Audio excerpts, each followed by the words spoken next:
Good day, everyone. This is the representation of Group 2, and our topic is all about related Philippine laws that promote nationalism and patriotism. So, good morning everyone. I am Lendon Elefan, base criminology to golf. I'm going to report related Philippine laws that promote nationalism and patriotism. So, literally says there are laws that promotes nationalism and patriotism. So, number one, Republic Act number 10086, an act strengthening people's nationalism through Philippine history by changing the nomenclature of the National Historical Institute into National Historical Commission of the Philippines, strengthening its power and function and for other purposes. It is also known as the Philippine Cultural Heritage of 2010. So, number one, it is hereby declared to be the policy of the state to conserve, promote, and popularize the national historical and cultural heritage and resources. Toward this end, the state shall provide the means to strengthen people nationalism, love of country, respect for its heroes, and pride for the people's accomplishments by reinforcing the importance of Philippine national and local history in daily life. So we must proud for every accomplishment by our co-Filipinos, and we must respect our heroes that make us freedom or get the freedom for us.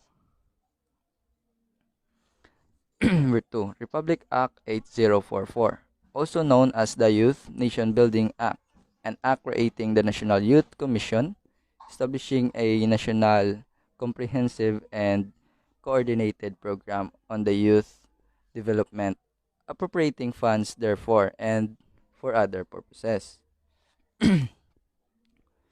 So this act is to for us youth, for our youth, to promotion and protection of the physical, moral, spiritual, intellectual, and social well-being of the youth. Inculcation in the youth of patriotism, nationalism, and other basic desirable values to infuse them faith in creator, believe in sanctity of life and dignity of human person.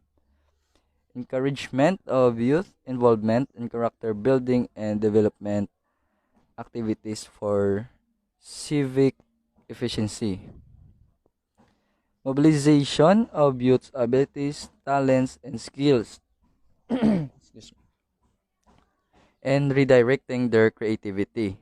So para ginisamon para sa amon yung mga youth ages 15 to 29 or 29. So para ginisamon para ma-develop ang amon nga kalidad kag para masuportahan amo ni ang pamagi sang gobyerno para masuportahan kami. Kag dako gini nga bulig para sa mga youth. Number 3, Republic Act number 1425, also known as the Rizal Law. An act included in the curricula of all public and private schools, colleges, and universities courses on the life, works, and writings of Jose Rizal, particularly his novels No Limitang Here and El Filibusterismo, authorizing the printing and distribution thereof and for other purposes. So all school, private or public, must oblige to study the Rizal life. And this is the act why this is the act of Jose Rizal. So every school, every student must study the life of Dr. Jose Rizal.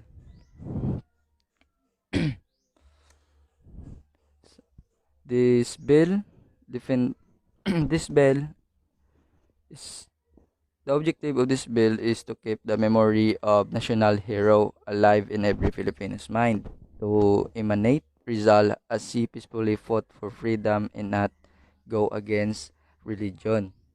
So way siya na ganun sa about sa religion sa una sa pagbato iya para makakuha ang aton freedom. Bato iya para makuha ang aton nga freedom. So number 4, the 1987 Constitution. It was provided for the three governmental powers, namely the executive, legislative, and the judicial branches. It is often called the Freedom Constitution. This constitution was intended as a transitional constitution to ensure democracy and the freedom of the people. The legislative branch is authorized to make laws and repeal them through the power vested in the Philippine Congress. This institution is divided into the Senate and the House of Representatives. So they are the one who makes the law and pass to the executive branch. The executive branch carries out laws. It is composed of the president and the vice president. President who are elected by direct popular vote and serve a term of 6 years. So the president or vice president, they are the one who sign the law to carry out in order to carry out it. The judicial branch evaluate laws and it holds the power of settle controversies involving rights that are legally demandable and enforceable. So they are the one who evaluates the law, or should we say they are the one who practice it. Republic Act number 10390, an act amending Republic Act number 7360, entitled an act providing for the establishment of the People's Television Network Incorporated, defining its power and function, providing for its sources of funding for other purposes, also known as an act revitalizing the People's Television Network Incorporated. As the whole government broadcast network, the People's Television Network Incorporated aims to make available to the people an efficient and nationwide broadcasting service and provide alternative programming that is geared towards public service broadcasting. So, para ni sa atong tanan, para kalantaw ta TV, makapamati ta balita, kag maging updated ta sa mga isyu nga gakalatabo sa aton nga pungsod. Republic Act number 9612, approved last December 12, 2008, also known as an act to promote environmental awareness through environmental education and for other purposes, or the National Environmental Awareness and Education of 2008. So amo gini ang dapat naton tun-an kay puro polusyon ng kalibutan. The National Environmental Awareness and Education Act promotes national awareness of the importance of environmental education for sustainable national development in the Philippines. This policy mandates that the environmental education be integrated into school curricula at all levels, and that students are provided with a core curricula foundation in environmental issues and laws. Amo ni dapat matun-an halin sang nursery bay sa college. Amo gini dapat tun-an, dapat tigulang dala pa di. Kag mabal-an nila kung ano nga law ang law para sa pagaboy basura muna, para pagaboy nila basura bla ko isla kabalo free so sila. Para man ni sa aton amo ning ginatag kay gobyerno nga law. Thank you. Amo gina. Thank you kita. Amo na Good day, this will be my topic. It's all about gender and development. Philippine Commission Women Define God for Gender and Development. Perspective and process that is participatory and empowering, equitable, sustainable, free from violence, respectful of human rights. Supportive of self-determination and actualization of human potential. Gender and development, it focuses on the socially constructed basis of difference between men and women. Next, it was developed in 1980s as an alternative to the WID or Women and Development approach. Next is apply gender analysis to uncover ways in which men and women work together, presenting result in neutral terms of economic and efficiency. Concern with women and her specific roles, responsibility, and expectation in the society. Everyone in the society, female or male, has the right to equal opportunities to achieve a full and satisfying life. So let's proceed to the gender and development related laws and issuance in the Philippines. The Republic Act 9262 or the Anti-Violence Against Women and Their Children Act of 2004, which means it protects the family and its members, particularly women and children, from violence and threats to their personal safety and security. By the RA 9262, it is the violence against women and their children. Example, ginasakit mo siya or ang iyang nga bata, nga both of them are suffered together. So there are 4 acts punished by Republic Act 9262, which is physical violence, sexual violence, and psychological violence, economic abuse. When we say physical violence, it refers to acts that include bodily or physically harm. So, for example, ginsakit mo siya o kon ang bata niya, kon biskansin o sa ila, ginbantaan mo sila nga sakiton, that is called domestic violence. Kag pwede ka makasuhan sa RA 9262. Next is sexual violence. Sexual violence, it refers to an act which is sexual in nature committed against a woman or her child. Just like for example, ginbastos mo siya or ginpilit mo siya on a sexual thing or ginrape mo ang iyang bata, that is sexual violence. The third one is psychological violence. The psychological violence, it is refers to act or omission causing or likely to cause mental or emotional suffering of the victim. For example, when you commit something or attempt something nga nakapasakit sa iya, either sa iya nga bata, that is called psychological violence. And the last one is economic violence or economic abuse. Economic abuse, it refers to acts that make or attempt to make a woman financially dependent. For example, separated, tapos may bata sila, tapos wala nagasustento ang iyang amay sa bata. So let's proceed to Republic Act 7192 or the Women in the Development in Nation Building Act, which means the act provides guidance and measures that will mobilize and enhance participation of women in the development process in ways equal to that of men. That's all, and thank you.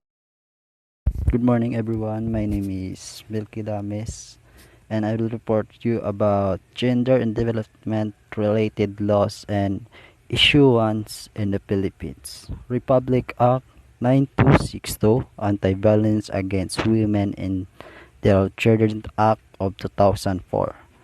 It protects the family and the members, particularly women and children, from the violence and threats to their personal safety and security. Ano na isang Republic Act 9262? Ang Republic Act 9262 is very important. Why?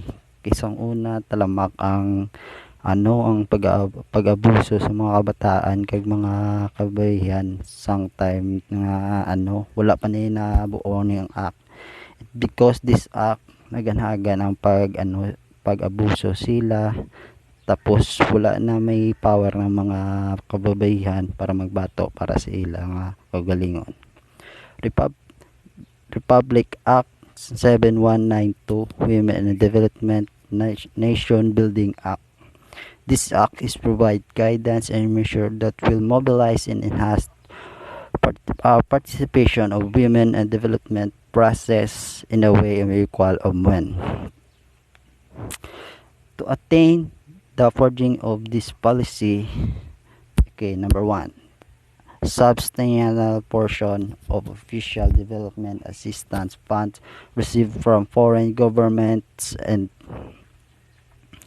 multilateral agency organizations will be set aside and utilized against concern and support the program for women.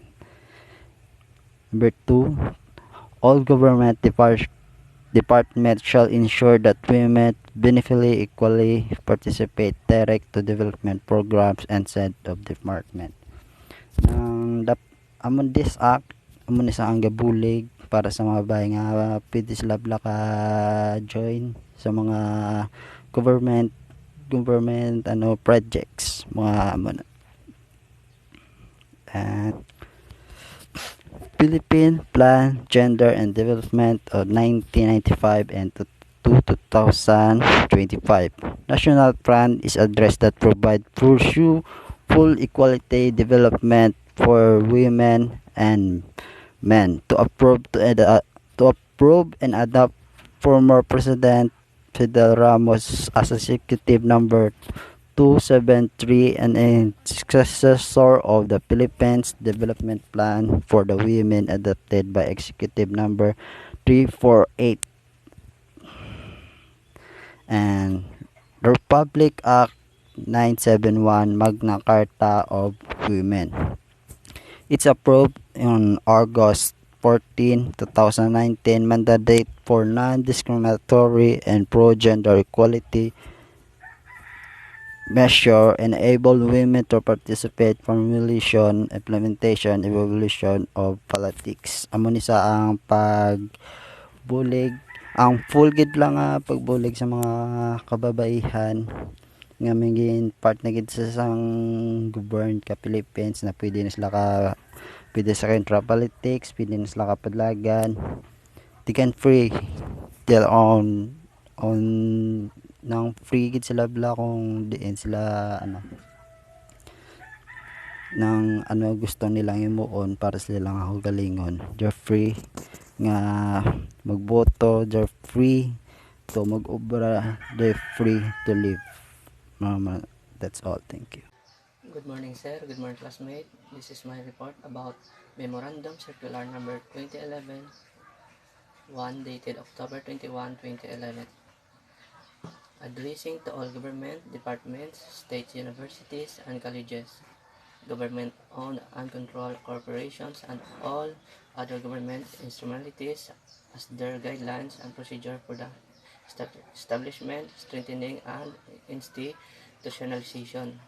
So, ginabuhat di sang aton government is to provide guidelines and procedures for the establishment, strengthening sang aton colleges. So, ang government ga-guide man sa pag-control sang kagamitan sang aton colleges.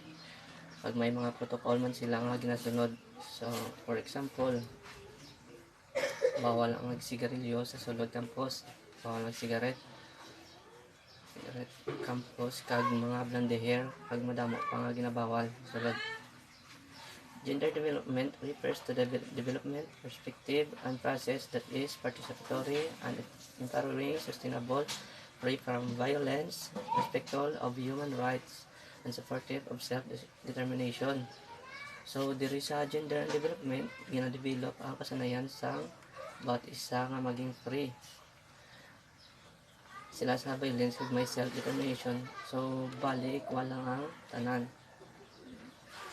Focal point system is an interacting and interdependent group of people in all government instrumentalities thus to catalyze and accelerate gender mainstreaming. It is a mechanism established to ensure and advocate for, guide, coordinate, and monitor the development.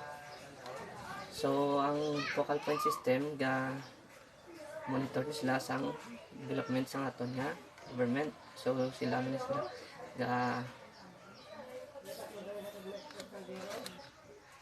So, ang focal point system manage mo isang group of people diri sa aton nga government.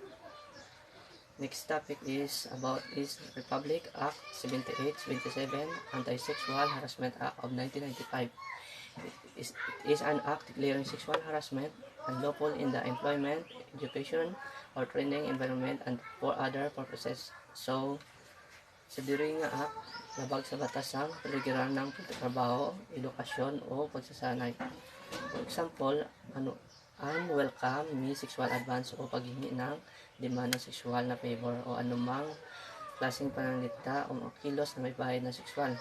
For example, sa physical, na malisyuhan ka, hinahawakan ka, o binabastos ka sa parte ng katawan mo. Kasama rin rito ang paghingi ng favor o malisyosong pananalita. For example, niyayaya ka niya mag-sex at gamit na mga bagay o larawan o sulat na may bahid na sexual. Thank you. Good morning, sir. This is my topic. Is Memorandum Circular number 48 series OD 2013. Directly all concerned government agency to adopt the gender equality guidelines in the development of their respective media policy and implementing program in their order to promote gender mainstreamer. Ang ginahambal ding naging patas sa tanan, babae man, agi, tomboy o lalaki, at dapat wala bias for example sa mga agi na ginabuligid, wala pulos ng mga agi, agi kasi hindi na kaya mag example mga manasar, hindi ni kaya mga mga sir example nakabalong nga agi nga damot pa yan libra, damot pa himuan sa mga lalaki. Dapat naman na sir, walang bias mga gender, dapat patas-patas lang sir, patas-patas kay tao sa Japon para sa tanan tao. Tapos there is the Republic Act 10354, the Responsible Parenthood and Republic Health of Act 2012, or the RH law. It is a law in the Philippines which guarantees universal access to the method of the contraception, fertility control, sexual education, and material care. Ang ginamit sa Republic Act na dapat ang mga magulang dapat maging awareness sila sa mga bata nila, bantayan nila, dapat nila sa nila tumagay tapos sir sa mga sa contraception at sa mga mga nurse nga mag 6 man gamit mo kondom, pero kaya mga Pinoy, mga dungol gamit, hindi ako nakabatyag gamit sir mga kondom ba naman nagano sa kondom or sa fertility control na mga fertility control, example mga family planning, nagaan sila example sang ginagaan sila sa mga gina-injectan sila fails para family planning.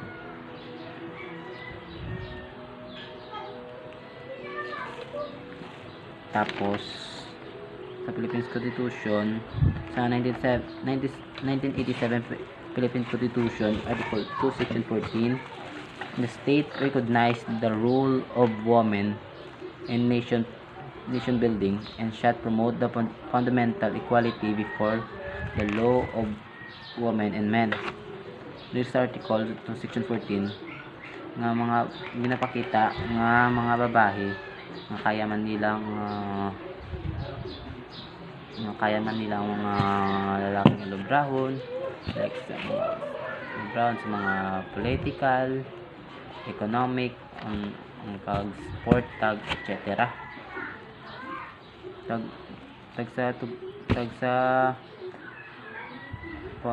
Sa promote fundamental equality before the law of women, pantay-pantay sa lahat ng batas, babae man o lalaki, wala ba wala niya bias sa loya, wala may babae, wala lalaki sa batas, sa mga batas. Sala mo gid. Amo lang sir, thank you good sir. God bless all. Good day, everyone. This is Anthony Di Mamar, and this is my report. Sex and gender. How do they differ? First, gender refers to the entity is defined as a personal conception of oneself as a male or female, or nearly both or neither. This concept is intimately related to the concept of gender, which is defined as an outward manifestation of personality and reflect to the other gender identity. So first, girl, boy, woman, man, trans, lesbian, and so on. With so many gender identities being used, gender can be confusing to everyone. And this is the categories on how sex and gender differ to each other. First, sex, categorized as male and female. So, sex, there are two sexes, are male and female. So, and gender, masculinity and femininity. So, diri ni masulod ang gender stereotype theory. So, state that man is more masculine than woman, and woman is more feminine than man. So, example of feminine and masculine. So, in masculine is man, and feminine is woman, father and mother, boy, girl, and uncle and aunt. So, let's proceed to the second category. Biological. So, sex, biological. So, genetic differences of male and female. So, gender, social, cultural, national, determine. So, ma-determine mo ang gender by the way of social, cultural, and historical. So, fixed birth. Kung ano ka pagbata mo, amo ka na ang imo sex or male ka or female. So, learn through socialization. So, ang gender, ma-learn mo through socialization. Diri masulod ang mga per groups or ang pag-socialize sa ibang tao kung mabalaan mo kung ano ang imong gender. So, does not change across time and space. So kumbaga, fixed birth kung ano ka pagbata mo, kung ano ka pagbata mo or male or female ka, hasta pagpatay mo amo na ang sex. So, sa gender is varies over time and space.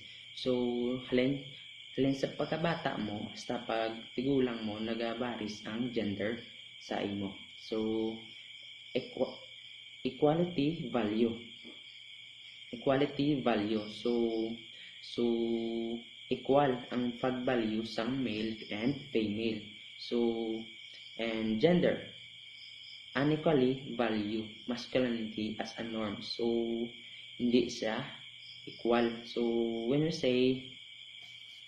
say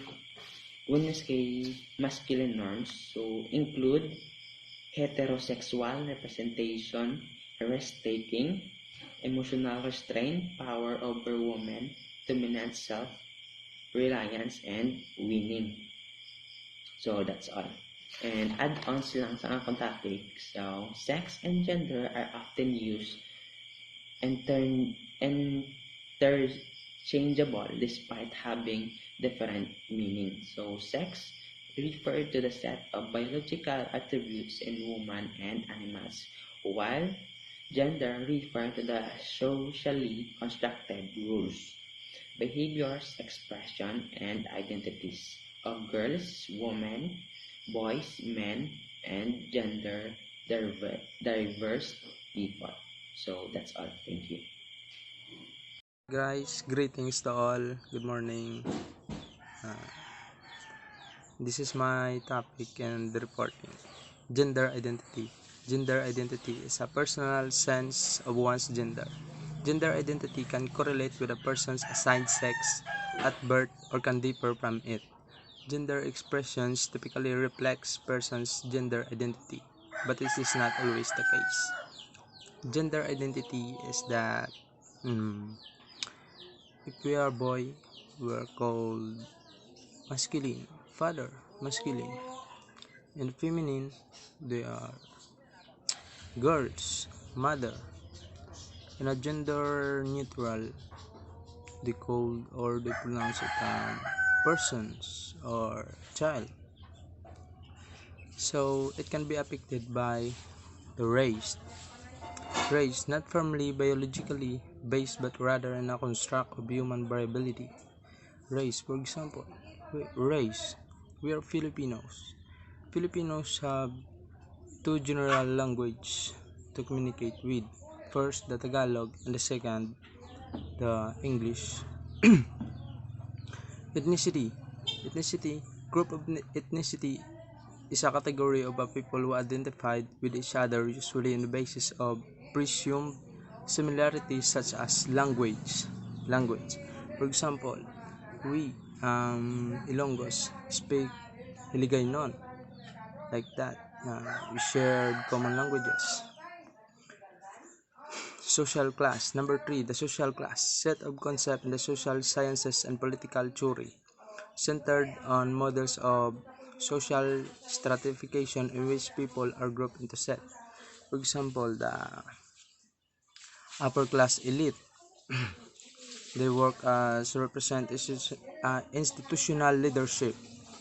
Upper middle class, they work as engineer, accountants, lawyer, and etc. Lower middle class, they work as blue-collar workers in skilled trade, clerical, administrative. Working class, craft workers, restaurant workers, and etc. Lastly, the poor. Poor working for work full-time at wages below poverty line, social services, and etc. Religion, social cultural system of designated behaviors and practices, moral worldviews. Religions, for example, Christianity, we believe that Christ saved us through crucifixion. And lastly, the geographical region are areas that are broadly divided by physical characteristics, human impact, characteristics, and the interaction of humanity and the environment. For example, we are living here in Philippines. Our region here is tropical, so it can affect sometimes. And that's all. Thank you. Common myths about gender. If a father does the household work, he is considered as under the saya. It means, ang lalaki sa inyo sulod balay once gaobra sa mga olobrahon, abot silingon, nalipay siya sa ginaubraya nga muni, or nakasanayan niya na mag-ubra sa mga amo nga bagay, like sa mga sulod balay. Number 2, men are better leaders and administrators than women. Yes, sang una nga panahon ginapatian gini nga ang lalaki dapat ang maging leader sa tanan, hindi ang babae. Pero sa tiyempo subong, kaya na sa babae maging leader kaysa sa mga lalaki, pero hindi tanan. Kaya until now ginapatihan Japon nga ang lalaki gid ang maging leader or maging model para sa mga babae. And number 3, it is the woman's fault if she is being harassed sexually when she is wearing skimpy clothes. No. Hindi sala sang babae nga ginabasto sa tungod sa iya ginasuksok. Depende na lang sa tao, sa panulok sang tao, especially sa mga lalaki. Kung bastos ka, kag bisan mag-ubad ang babae, kag kung wala kalabot, wala ka ginayalabot sa iya. Ag subong, may batas na kaya bisan magtulo ka lang sa babae, kag feeling sa babae do ginabastos ka, ay ginabastos siya, pwede niya ka makasuhan. Number 4, it is not proper for girls to say I love you first to a boy. Depende na lang na sa pagpatis ng tao. Kung palangga mo siya, palangga mo ginasaya, bisan babae ka pa o lalaki or sino pa mauna sa inyo hambal sang I love you. Number 5, the mother should be the only one responsible for child rearing and parenting. Yes, kaya ang mga parents or ang mga mother gid ang the best nga maging ang mga mother gid ang the best nga maging gabay sa mga kabataan subong. Terms related to gender. Socialization. Socialization is the process by which social norms, roles, and expectations are learned and internalized. Socialization is the process kung diin ang babae kag ang lalaki may kanya-kanya nga ginaubra sa aton nga palit. Number 2, gender socialization. Gender socialization is the process by which norms and expectations in relation to gender are learned by a woman and men. Diri naman niya ang process kung diin nabalaan sa mga babae kag lalaki ang ila naman nga sa ilang kaugnayan sa ilang gender, like nga mabuligay sila dapat, hindi sila dapat magsinuya ay kay babae ka, lalaki ko dapat dito ka, diri ko dapat parehas lang. Number 3, gender stereotypes, a form of prejudgment, bias, or limitations given to rules and expectations of male and females. This may affect the gender equality and equality in the society. Gender stereotypes, amo ni siya ang ginambal nila kuno nga bias or wala pa bala kabalo sa tanan gabuya na storya or something hindi siya bala gusto sa imo or something hindi gid siya sa mga amo nga bagay or hindi sabi sa amo ni or amo to, hindi sabi gusto sa mga LGBT, amo na nga sila ni mga tao nga gahambang salot kuno sa lipunan ng LGBT bisan nga wala man lang may ginahubrang sala. Number 4, gender equality gives men and women the entitlement to all aspects of human development. Gender equality diri naman na ginambang mababae ka man o lalaki or part ka man sa LGBT, tanan-tanan kita sa kalibutan pantay-pantay. Sa tulok sang iban or tulok sang Dios, kita tanan ay palariyo lang, wala sang malabaw kag wala sang kapakanubo, dapat tanan kita pantay. Amo na sa gender equality. Number 5, gender inequality refers to unequal treatment or perceptions of individual based on their gender. Amo naman sa ang ginambal nila nga wala namang kapalariyo or hindi naman pantay-pantay. Amo ni sa ang ginambal nila nga dapat sa kalibutan babae kag lalaki lang gid. Wala na iban nga gender or something like LGBT. Kaya amo gining ginapatian sang tanan. Kaya amo ni kuno ang gintuga sang Dios. Babae kag lalaki lang gid ang dapat. Hello guys, I'm Joe Marjoran and my topic for this report is all about gender stereotypes evolving and the differentiations. In this topic, we have aspects attributed by a given culture to men and women. Number 1, social roles. Number 2, capacities. And number 3, traits and characteristics. So, this is the part of man for his family, or the work of man for his family. Provide financially for the family, works as manager, construction, or engineers. And also, the work of man for their family is to lead his family, while the part of woman for her family is to take care of the house and the children, maintenance, and works as nurse, teacher, and secretary. So the social roles may sometimes varies as a choice between man and woman. In recent times, the changes occurring in the social of women and men have been observed. Traditionally, the dominating social role of the woman was focused on work and family. So yun, gaya nga ng sabi ko kanina, traditionally or before, ang work lang ng woman is nakafocus lang siya sa family maintenance, doon lang siya sa loob ng bahay. But in today's generation, the social roles of women is evolving in the direction of taking a profession, while increasingly men are taking care of the households. So ayun nga, ngayon sa time natin na to, nagiging parehas na yung kakayahan ng kababaihan sa kalalakihan. Kaya nang gawin ng mga kababaihan yung kayang gawin ng mga kalalakihan. So nawawalan na siya ng limitation. The traditional social roles affects first the social status. The demand of economic status gets higher, and the family wants to provide the need of their children, and the salary of the men sometimes are not enough to sustain or meet their needs. So ayun nga, gaya na rin ng ng mga nangyayari ngayon, especially sa mga nahihirapan, hindi sapat yung kinikita ng mga tatay or mga lalaki para sa kanilang pamilya. So kailangan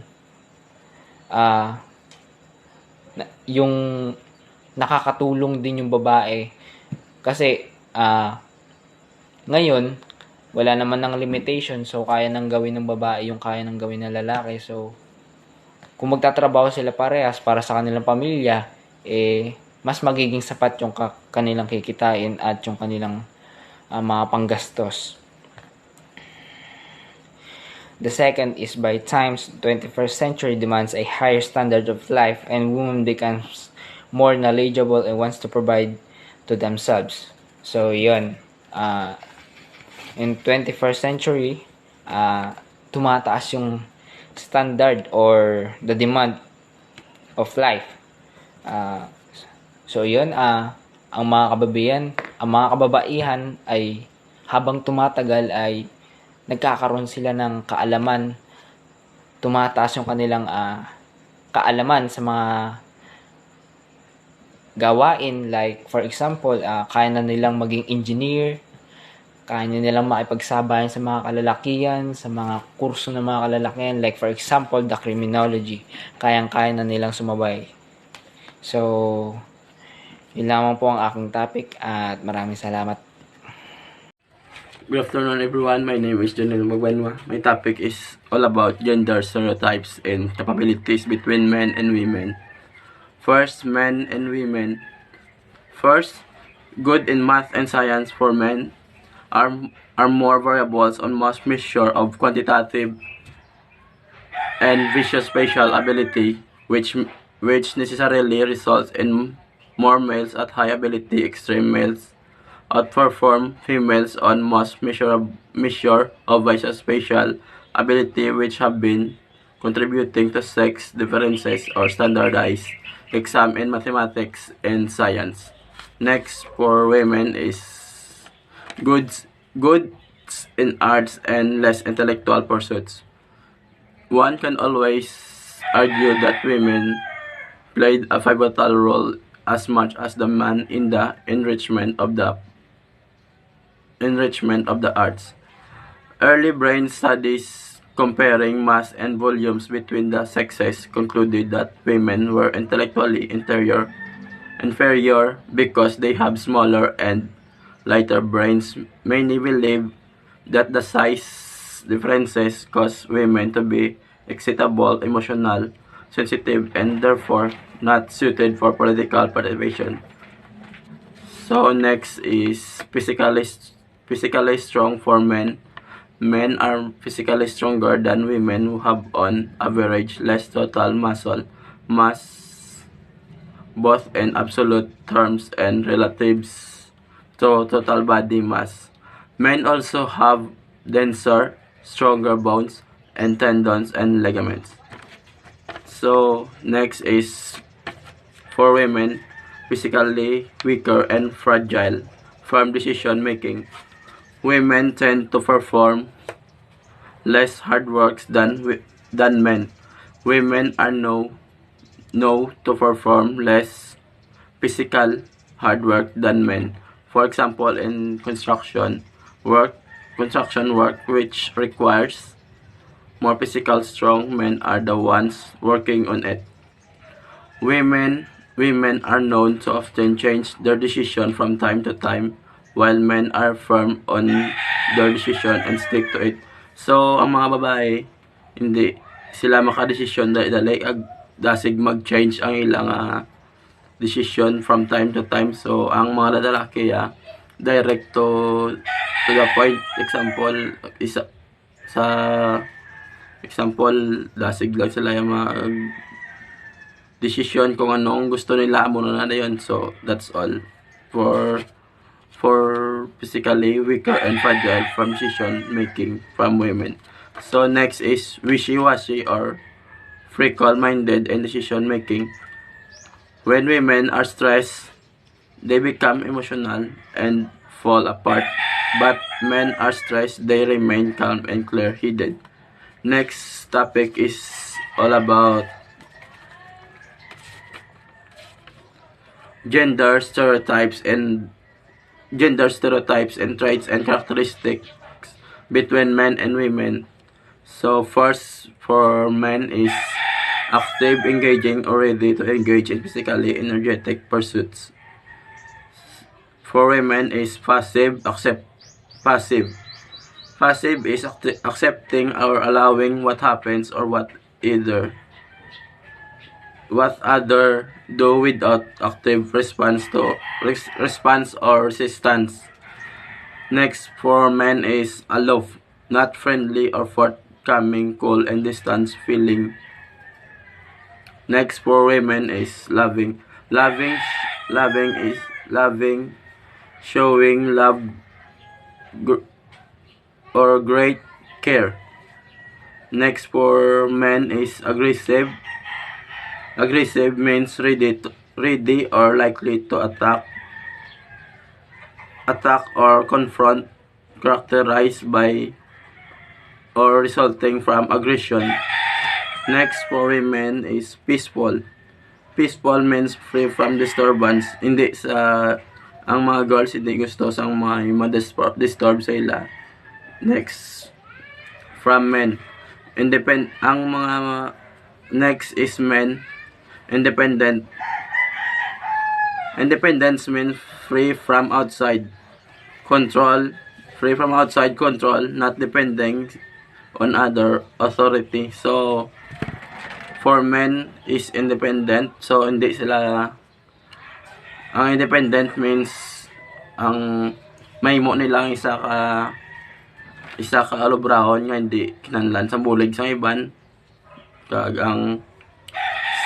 Kag dependent is a person who relies on another, especially a family member or financial support. So ang dependent means kinahanglan gid nga may mga bulig siya nga hindi magbulig siya kay hindi kaya, like hindi pareho sa independent nga siya lang gid mahimo kag matapos siya nga siya lang. So next is brave, ready to face and endure danger or pain, showing courage. Next for women is fearful. Fearful, feeling afraid, showing fear or anxiety. That's all. Hi, this is Rainer. Good day once again, and I'm here to tell you about the areas of channel of socialization according to Ralph G. Peretta. Now, what is this all about? So actually, this includes 5 main topics, which is first the family, school, verse, mass media, church, and also it includes the public opinion and religion. which plays a major role in socialization. And ultimately, the education process, each of us proceed through life in a manner that we often believe is under our intermediate control and influence. It seems that logical and action that we take and the impact of those action is based upon a series of logical decisions selected and filtered by right choice and not by chance. So for this, let's move on to family. Now let's define what is family. Family in the context of human society, well, or from Latin word familia, it is a group of people related to each other, or consanguinity, which means by birth, or by affinity, which is by marriage or the relationship, and also in co-residence, which is actually means like relatives and servants, which you actually include as a family member.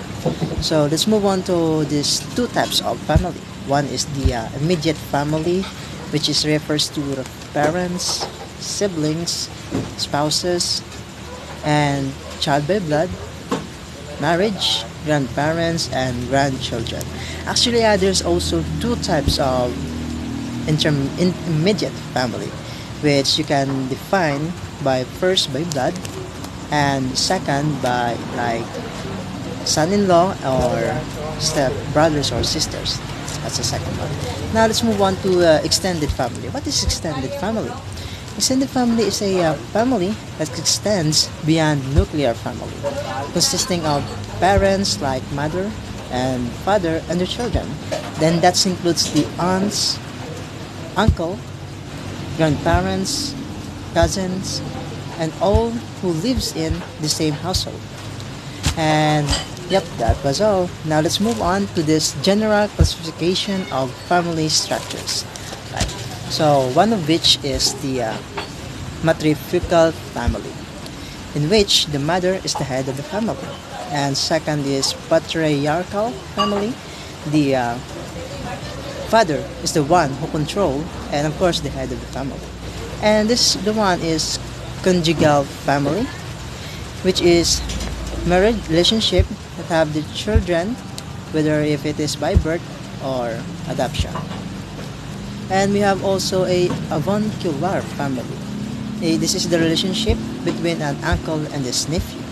And childless family, and then consists of two partners living together, which of course don't have any children at all. And this one is extended family, which is discussed already. Now let's move on to family of choice or chosen family. So for this, which is actually a person which is found himself like in a member or a group or organization which like LGBT or some fraternity, which he found himself for the people that surrounds him as a family. So let's move on for that. Let's go to blended family. This is actually consists of two couples which is already divorced and yet tried to remarry again, which found another partner in life, and then they merged their families that they had before from their previous couples and merge it actually. So let's move on to this. Let's see. Monogamous family. So what is monogamous family? This is when you are married to one person,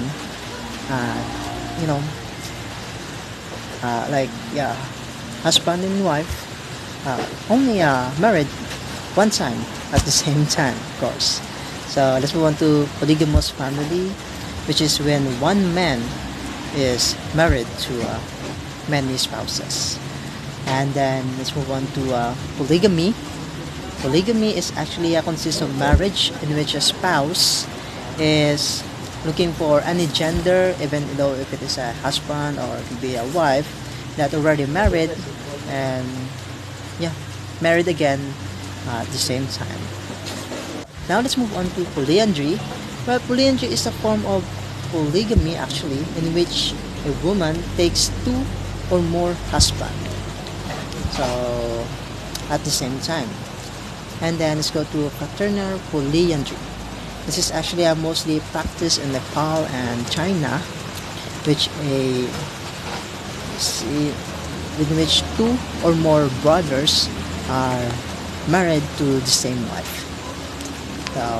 So now it's all finished. Now let's move on for some definition of terms here. We have manipulation. Well, manipulation means that the people handle girls and boys differently as infants. And then we have cavalization, which means that they direct children's attention to a gender appropriate object. And we have also verbal appreciation, which is telling the children what they are and what is expected to them in their role in the society. So now let's move on to activity exposure, which is actually familiarizing children with the gender appropriate test. So that was all. Thank you so much. Goodbye. Hello guys, I'm Onol Jano Resta and my topic is all about areas and channel of socialization. Churches and religious organizations play a massive part in philanthropy in the US, not to mention their influence on our culture and benefits. A report given from USA revealed that religious affiliated people not only give generously to their religious congregation but are more prone to give to charities of any kind. Also, frequent attendance at religious service makes it more likely that people will give to religious causes and give more substantial gifts. Significantly, year after year, the most significant percentage of charitable giving has gone to religion. The latest figure put religious giving at 31% of the charitable giving pie, with the nearest other category being education at 14%, which is outside influence on the charitable sector. You would think we could all agree on what a religious organization is. But the fact is that many of us are still confused about the differences between a church and religion organization and a faith-based organization. The IRS has a lot to say about the differences between these groups. In most ways, they are treated like the typical charitable non-profit, but in other ways, they are sometimes free from oversight that most charitable receive.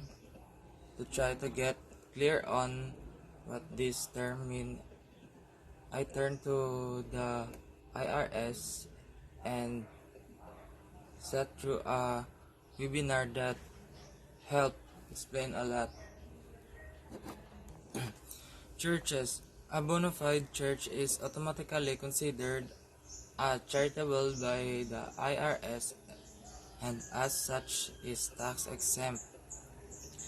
The key here is to qualify as a church. So what characteristic do churches have? Church refers to a place of worship that is not precisely spelled out in. Good day everyone, my name is Jubik de la Cruz and this is my report. My topic is all about mass media. Mass media, different kinds of media technologies that can reach a mass number of audience and also mean of communication. Arrival of internet and other technologies has a great impact to young mind and individuals. The culture portrayed by mass media emphasizes glamour, sexual satisfaction, and promiscuity. Comedic vulgarity, violence, and immediate gratification of needs.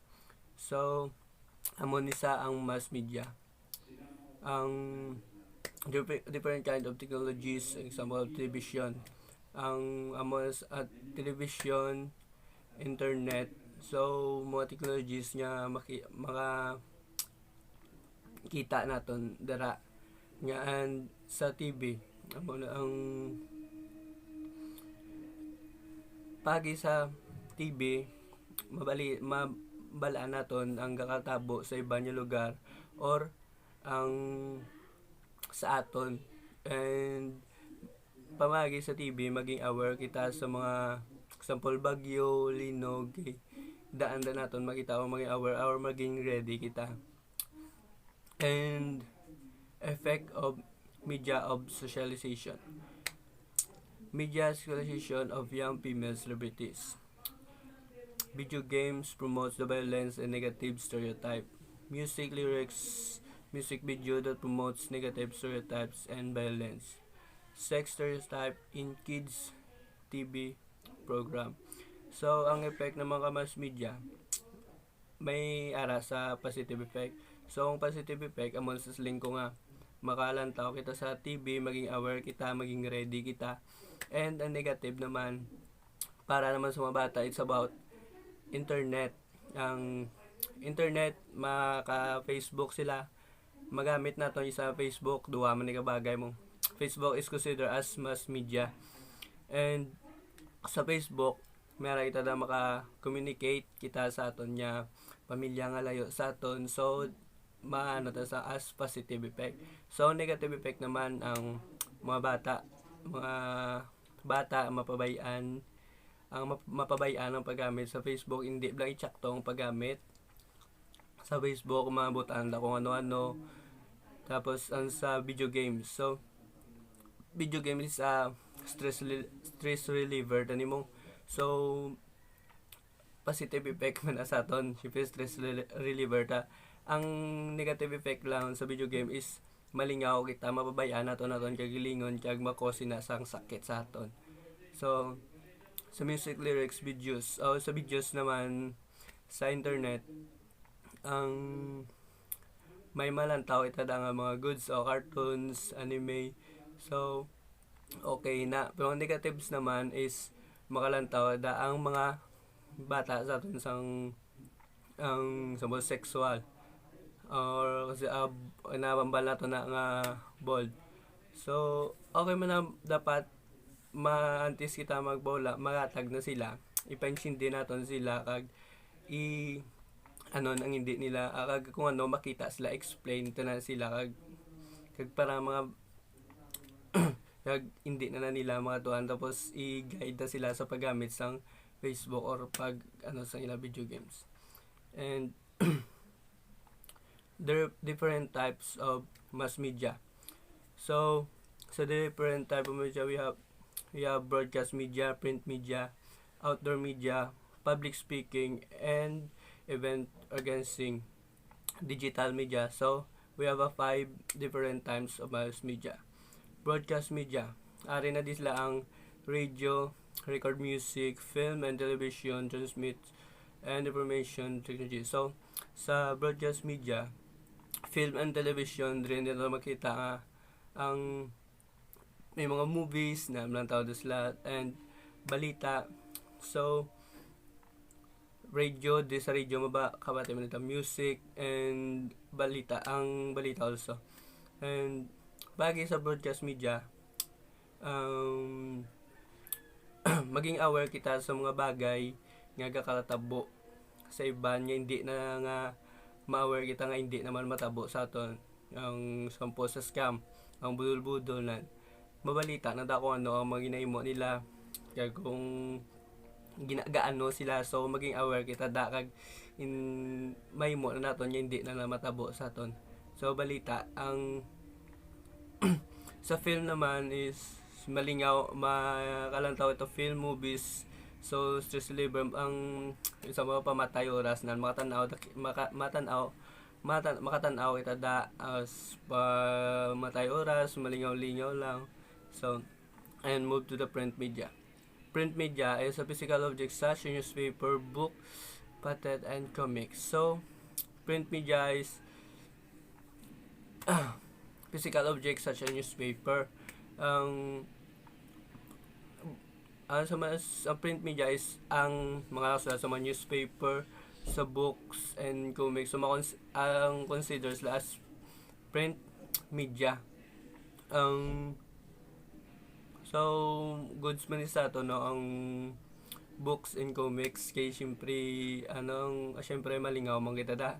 Kag those kumagama puta naman sa stress reliever kaysa depende sa atin and physical object sa newspaper. So galing man newspaper sa aton mga kabataan wala ni magagamit na makita ta lang is mga tigulang yan sila ang mga pababasa sa newspaper. So muna sa ang print media. Outdoor media comprised of the billboard, sign, placard placed inside or outside the building, sports stadium, shop, and buses. So, ang makita tama lang mga billboard is considered as mass media. Amon sila ang mga outdoor media. So, kita sa dalan or mabiyabiyahe kita makita tala na sa kada corner mga building nila nga alam nila mga billboard. And public speaking, event organizations is considered as mass media. So, ang public speaking o mambalamba karanda sa tao dagli is considered as mass media. So, ang chismis siguro consider mo as mass media.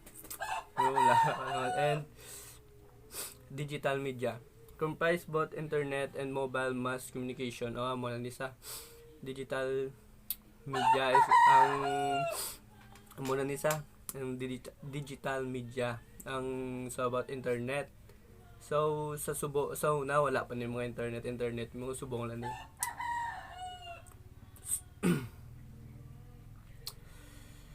So pamagi lang sang paggamit mo sa internet. Ang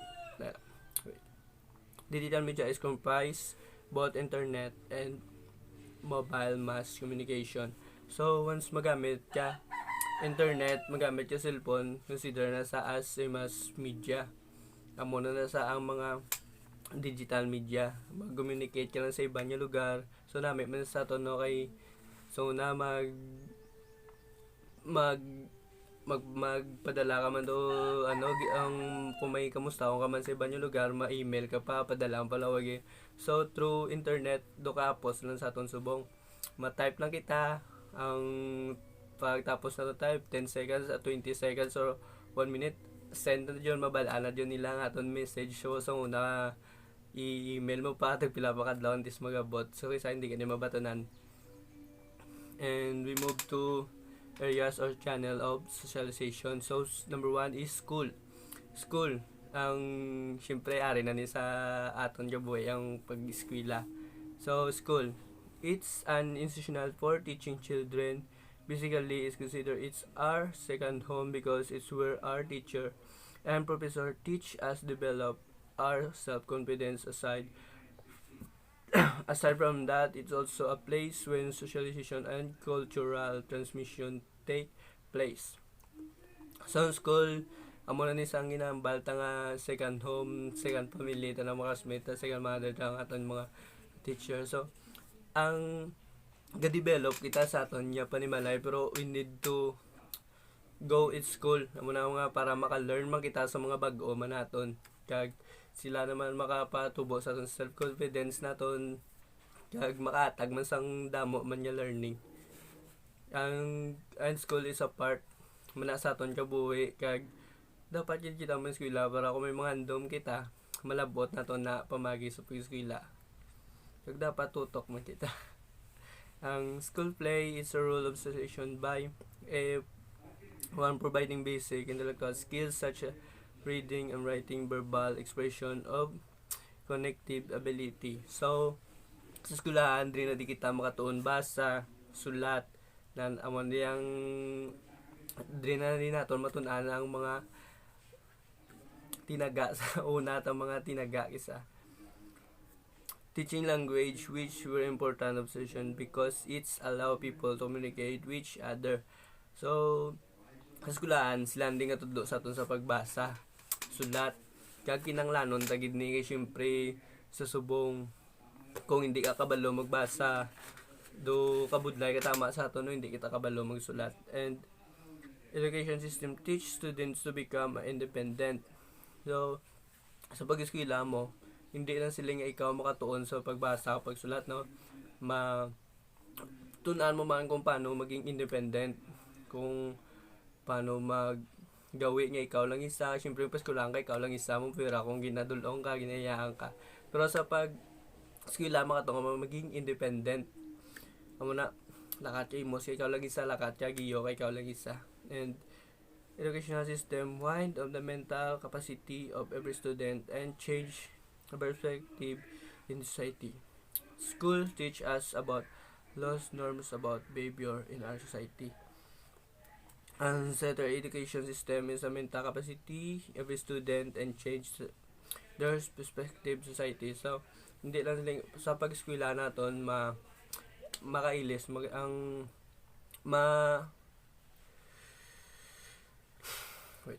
sa pag-eskwela baga mapakita tama naton nga self-confidence, tapos maliwat naman ang mga gawi nga iba, no, do matama sila formal. And sa school gatudlo mo sila about sa mga hindi lang sa pagbasa, gatudlo mo sila kung ano ang mayo nga mga ginawi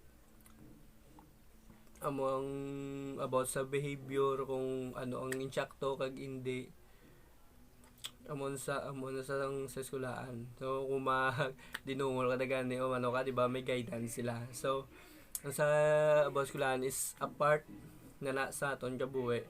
Dra kita magatuon sulat, basa, bago sa taong maging independent, mabusa aton yung self-confidence, and gag-guide sa aton para maging mayo nga is bata or maging mayo nga estudyante manda. And that's all my report. Thank you.